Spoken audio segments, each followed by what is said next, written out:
Hoje eu quero trazer para vocês um tema bem interessante que me foi proposto para falar, que é sobre as pessoas que não querem fazer terapia, né? Pessoas que se recusam a fazer terapia, tanto homem quanto mulher.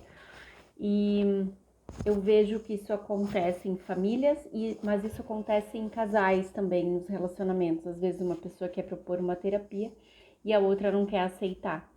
E o impacto disso no relacionamento muitas vezes é muito grande, né? Ou na consequência ainda, né? Porque se o relacionamento, se foi proposto a ideia da terapia, é porque as coisas não estão muito legais, né? Então uma recusa seria quase que uma recusa a melhorar, uma recusa a levar adiante, né, algumas propostas de soluções. Bom, eu enumerei algumas que eu acredito ser as mais importantes, as que a gente mais vê, né, no consultório. Em primeiro lugar, é o medo de mudança, né? As pessoas têm um medo, assim, essas pessoas que têm recusa a fazer terapia, elas têm um medo muito grande, né? Tem medo de mexer em dores, tem medo de sair do lugar, de ter que olhar para aquelas coisas que de fato não tão legais, porque às vezes passar o dia trabalhando, né? Enfia a cabeça no trabalho e chega em casa e bebe, come, a gente disfarça muitas coisas que estão doendo, muitas coisas que estão machucando e a gente vai levando, né? Dura mais tempo, muitas vezes, o relacionamento, talvez, vamos falar de relacionamento, porque a gente tá só empurrando, né? Passando os dias empurrando com a barriga. E momentos, por exemplo, como a pandemia, fez com que tudo isso viesse à tona, né? Então não tinha mais o trabalho para ir, o mercado para sair, a praça no final de semana, as festas. Então era muito tempo com o cônjuge do lado, né? Então, assim, muitas questões vieram à tona nesse período, que não tinha mais as distrações e disfarçar que tá tudo bem. E aí tinha que se olhar para os problemas. Então, assim, nesse sentido foi um momento importante, né, para essa questão das terapias. Mas existe um medo de encarar isso, um medo de o que eu vou encontrar, vou ter que mexer, vou ter que sair do lugar, vou ter que encarar, vou ter que, sabe? Esses vou ter que abrir mão de velhos padrões de comportamento, né? Que a pessoa sabe, eu tô fazendo assim desde sempre e eu não quero mudar, mas eu quero que o outro mude, né? Porque é sempre mais fácil querer que o outro mude, mas não a gente, né? Porque muitas vezes também nem se admite, né? Que aquilo é um problema, né? Mas eu tô fazendo o meu máximo, eu já tô fazendo muito, eu já tô fazendo demais, então agora quem tem que fazer é o outro. Em casos, por exemplo, que eu me lembrei agora, casos de traição. Por que eu preciso da terapia se quem traiu foi ele, né? Foi a outra pessoa, vamos colocar assim. Então, por que eu preciso da terapia? Por que eu tenho que ir? É o outro que tem que ir, né? Mas, no entanto, como que tu vai lidar com isso, né? Se tu aceitou, se tu quer permanecer nesse relacionamento, vai lidar com isso como?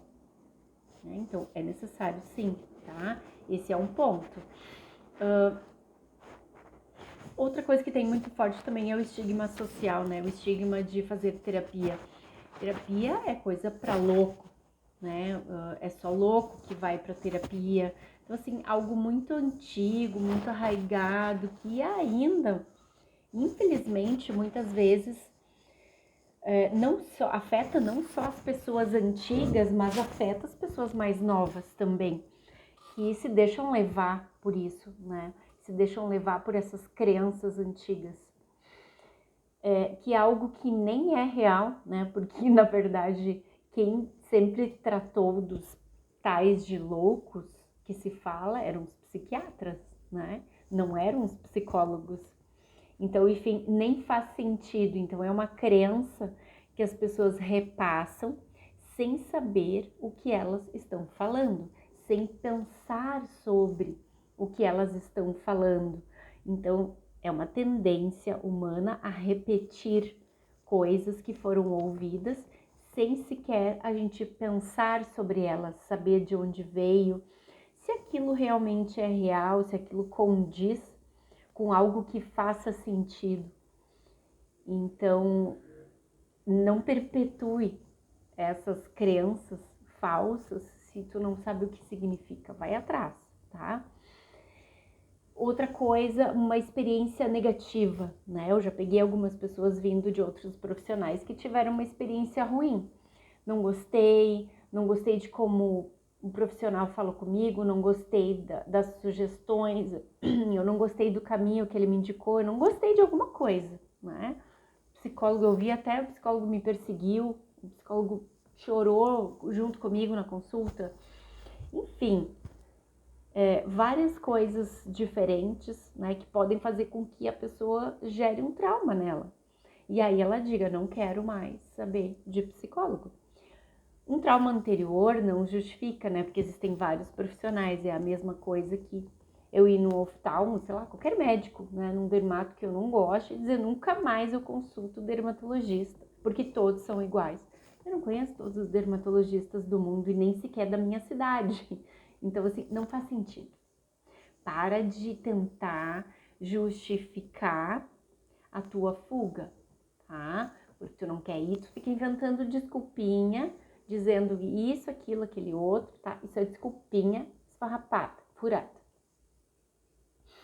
Outra questão seria a negação dos seus próprios problemas. Tipo assim, não tem problema. É aquilo que eu falei no início, não tem problema, né? Isso não é um problema. Por que o problema sou eu? Onde que tá o meu problema? Eu não tenho trauma. Ou a falta de autocrítica, a pessoa não perceber o quanto que o sofrimento dela, o quanto que aquela situação está causando sofrimento para ela e o quanto esse sofrimento está impedindo ela de levar uma vida plena, de levar uma vida melhor, né? Eu vejo o caso daquelas pessoas que reclamam demais e de tudo, né? São aquelas pessoas que são pessoas chatas da gente ficar perto, né? São pessoas pesadas, pessoas que parece que carregam, que andam arrastando corrente, né? Que tudo é um peso, tudo é difícil, tudo é conturbado, tudo é, ai meu Deus, ai isso de novo, ai mais isso pra mim, mais isso pra mim. São pessoas que acumulam, parece, problemas e aí ficam somando, né? Esse é o problema número 258 que eu enfrento esse mês. Enfim, pessoas pesadas e que elas não têm essa autocrítica para entender só um pouquinho, sabe? A coisa não tá certa, a coisa não é por aí, tá?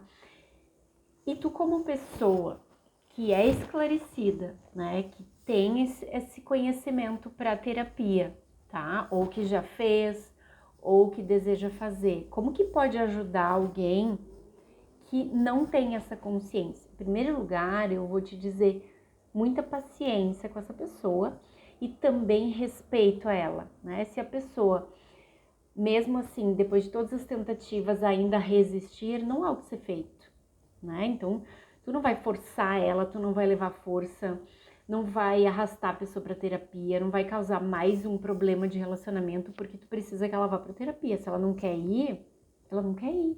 Aí cabe a ti tomar uma decisão de querer ficar ao lado dessa pessoa ou não, o quanto que isso está impactando para ti, tá? Então, assim, é uma tolerância também que a gente precisa ter e um respeito. A pessoa não quer fazer, não tem o que ser feito, sabe? A tua ajuda vai até um ponto.